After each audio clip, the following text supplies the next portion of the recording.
మీ car కి best ceramic coating premier care Apexer car detailing studio for contact.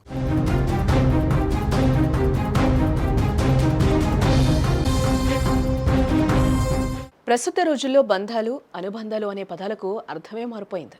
క్షణికావేశంలో వివాహితర బంధాల కోసం సొంత మనుషులను హత్య చేసేందుకు కూడా వెనకట్టం లేదు.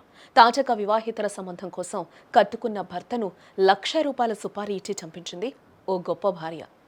ఖమ్మం జిల్లాలో ఈ దారుణం చోటు చేసుకుంది.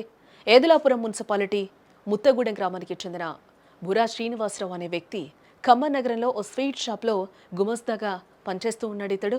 అయితే శ్రీనివాసరావు భార్యకు ఓ వ్యక్తితో పరిచయం ఏర్పడగా అది వివాహితర సంబంధానికి దారితీస్తుంది. ఇది కాస్త శ్రీనివాసరావుకు తెలియడంతో భార్యాభర్తల మధ్య తరచూ గొడవలు జరుగుతూ ఉన్నాయి. ఈ క్రమంలో ప్రియుడితో కలిసి ఉండడానికి అడ్డొస్తున్నాడని కట్టుకున్న భర్తను చంపించేందుకు ప్లాన్ వేసింది. శ్రీనివాసరావు నవంబర్ 6న సాయంత్రం పని ముగించుకొని ఇంటికి వెళ్లే క్రమంలో అదే గ్రామానికి చెందిన ముగ్గురు వ్యక్తులు కారులో అతన్ని ఎక్కించుకుని వెళ్తూ ఉన్నారు.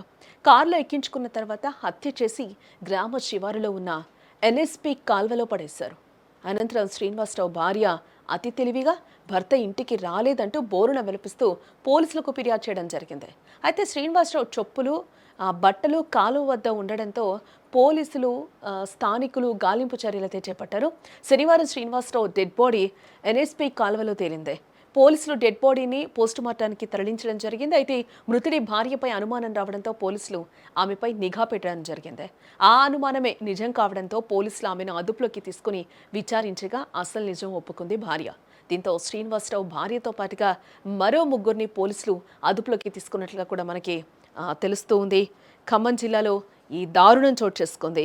అక్రమ సంబంధానికి అడ్డుగా ఉన్నాడని ₹1,00,000 సుపారీ ఇచ్చి మరీ కట్టుకున్న భర్తను చంపేసిందో భార్య.